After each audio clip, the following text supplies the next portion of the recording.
How you doing? Great, man. So obviously the longest layoff of your career coming into this fight, 11 months. Just how frustrating is it being? Exciting to be back? Just the emotions of the last 11 months since the title fight. Since the title fight at the beginning, I was a little frustrated trying to get a fight, and then life happens and you get busy.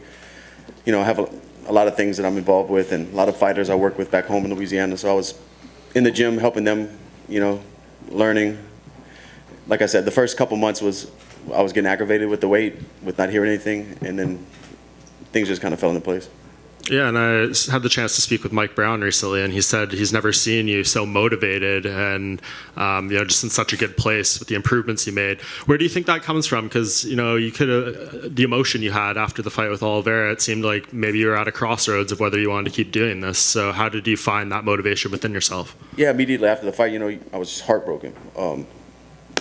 But fighting is what I do. But I'm always motivated. This one, I'm just very focused. Is that something just about the matchup, the opponent, or is this all kind of about you in this moment? It's all about me. Yeah, it has nothing to do with anybody outside of that, any opponent or circumstance or anything. Yeah, you like the fact that you get to kind of show you can bounce back again, though, right, from a tough moment? It seems like you've talked about that a fair bit. For sure, yeah, every time. Bouncing back, righting the ship, all those things are very important. And we had Michael in here earlier, and I've heard him say in some other interviews that he said he thinks you're the best boxer in the UFC, but he also said he thinks that in some ways you're maybe not the most complicated puzzle. What would you kind of say to that and that assessment of your game? It is what it is. I mean, I think I do a lot of things very well. And some big news today, you're the official hot sauce sponsor of the UFC. How long has this been in the works, and what was kind of your reaction to that being dropped during your fight week? We planned to announce it during fight week, but it's been in the works for months. It was a long process with my hot sauce team and the UFC's team, but we got it all done, and I'm happy to announce it. I'm happy to make it official. Yeah, what can that kind of do for the brand and just everything that may come out of that financially, exposure wise, everything like that? We'll see how much exposure we get from it, but it's great. I think the sauce being launched in my fighting career, a career that I fought majority of it in the UFC, having this product that was kind of developed during that time, it's just a cool relationship to have. And to be the official sponsor now. And just last thing for me, since the last fight, there has been a title change. We obviously have Makhachev now. When you have, Oliveira as the champ, maybe the road to getting back there isn't as clear, but you being a fresh contender to Islam, does that, give you any extra drive or motivation or maybe a clearer idea of what this fight means in the overall scheme of your career? Nothing's ever clear in this sport, man, especially in the lightweight division. But it definitely opens up doors. There's new opportunities. Different fights make sense now. New opponents, we'll see. But none of that matters until Saturday night. Dustin over here. You've been in the UFC for a long time. You faced so many top contenders. Some fights it's done not personal. Some fights it seems personal. I could be wrong, but this fight seems like it's on the personal side. If so, why? Every fight is a bit personal to me. We're going to go in there and try to hurt each other. That's every fight. But it's just business. It's just business as always. Does Michael bring anything to the cage that you haven't seen before? Nothing that I haven't seen, but he does a few things very well. He's very athletic, very explosive, covers distance well, throws big power, can wrestle well, and has a lot of high-level experience, Michael talked about he thinks the winner of this fight probably gets a title shot. Well, we had Alex Volkanovski here. He's moving up. What are your thoughts about him in the division? We'll see. We'll see how he fills out and how he stacks up against guys at lightweight. I know he gets heavy or was heavy in his past, but I'm not sure. We'll see when he starts competing. He's a hell of a fighter for sure. Good luck to you. Thanks. Dustin, what is your opinion on Michael at the moment? Obviously, you guys had that run-in by the cage a while back, and it looks a bit fractious, obviously. But how do you feel about him now? I know you guys had that sort of split-screen interview with DC. Have you calmed down towards him, or are you still sort of feeling like, he's come into the promotion a little bit ahead of himself? I mean, he's definitely had a great career and beat some really high-level guys. I I don't know if he's ahead of himself, but that whole thing was about just him. I thought he was a little fake in some interviews and stuff like that. That's what that whole thing was about. Do you think that's something that could maybe not could get squashed after this fight? Like you have the fight, you win the fight, and then those issues go away, or are they still going to be there and you just have your personal opinion on him? Yeah, I honestly don't know him personally. I just know him from experience. I've had run-ins with him in small conversations at different events, and then I see interviews he does and asks about me, or things just are different. But we'll see. You know, I'll shake his hand for sure, but. I know that fight with Nate Diaz was one you wanted for ages, and they kind of sort of teased you with it, and then it kept sort of disappearing. Now he's left the UFC. Is that going to be a regret that you never did, or did his fight against Tony sort of make you think, you know what, that's a fight I didn't really need? No, I've always wanted to fight Nate. You know, we tried to make it happen a few times. You know, it always fell apart. It sucks that he's gone now, and I won't get that chance to fight him. But it is what it is. Sport moves on. Dustin, back center here. Right here? Yep. This is going to be your first fight in 5 years that wasn't scheduled to be 5 rounds. Have you trained any differently, knowing that you only have 15 minutes max to do this? No, I trained the exact same way as I did for all those 5-round fights. Whenever I'm peaking and in the best condition I can get myself in, I'm ready to fight however many rounds there are. I train the same way in preparation.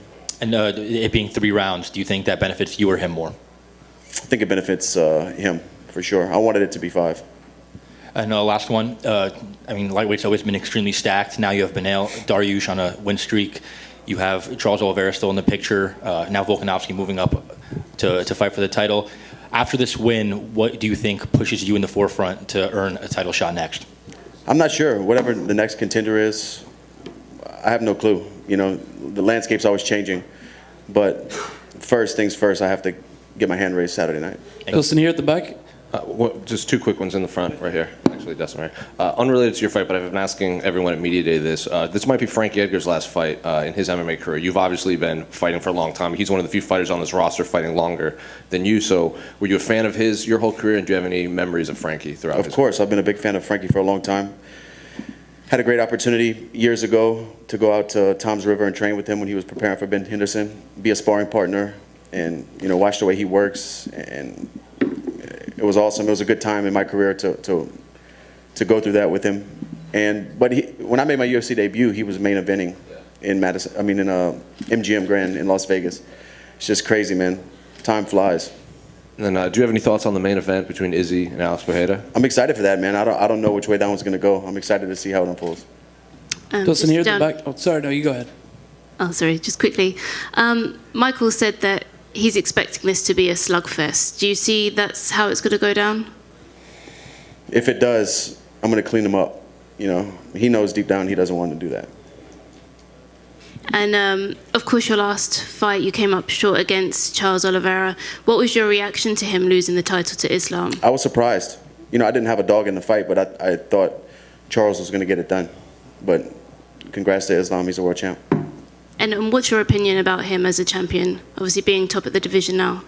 Tough guy, on the streak. Looks like he's putting everything together, doing everything right. What bad can I say about him?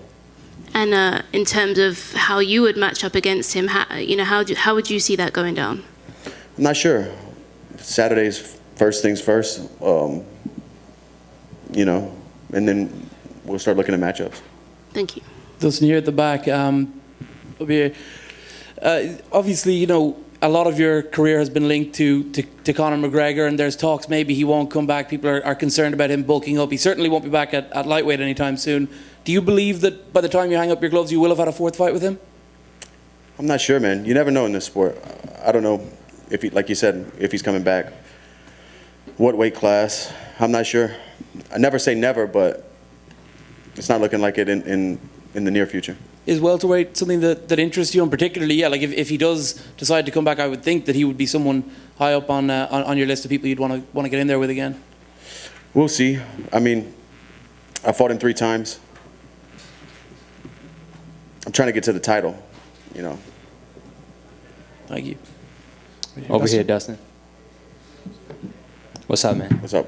How long did it take for you to pick up the pieces? Because you said your heart was broken after the last title fight. So what was like that journey for you? Just getting back home, after a long training camp, getting back home. Time heals all. Just getting back in the gym, one step at a time, having fun with it again. Focus on what matters in my life and reasons that I'm fighting and things like that. It's just been a long process. So kind of just like reassessing your mentality? Yeah. And also, can you tell us if the Good Fight Foundation got anything going on for Thanksgiving? Yeah, thanks for asking. We're doing 500 family meal pickups, so a full meal for families with a tin to put it, to bake it all in. Hams, bread rolls, greens, a few sides. It's going to be 500 first come, first serve, and we're also doing a women and children's shelter in Lafayette, Louisiana. We're doing presents for all the children there for Christmas morning, so it's kind of a dual goal that we set. Yeah, those kids should wake up and have presents to open. It's great work, man. Thank you. Thank you. Dustin, right here. In your career, you've never lost 2 in a row. Coming off a loss and going into this fight, is that something that you think about? It's something that's in the back of my head. I'd love to keep that trend going, obviously, and bounce back and show that I can overcome and improve. And I think even after wins, I've come in and shown new wrinkles in the game and improvements. But this is just another one of those moments where I can show growth and show my dedication to the sport by putting on a good performance. Perfect. And you've had a lot of big moments in your career, especially over the past couple of years, the wins over McGregor, a lot of big moments. At this point, after all of that, is there anything in the octagon professionally you think that could top that? Become an undisputed world champion. It's the highest of the high. That can top all of those. Thank you. Hi, Dustin, over here in the back. You have one of the best walkout songs in the business with The Boss by James Brown. What other songs do you listen to during fight camp? What gets you up in the morning? I listen to a lot of, funky old school stuff, James Brown, Rick James, but I also listen to a lot of hip hop during training camp.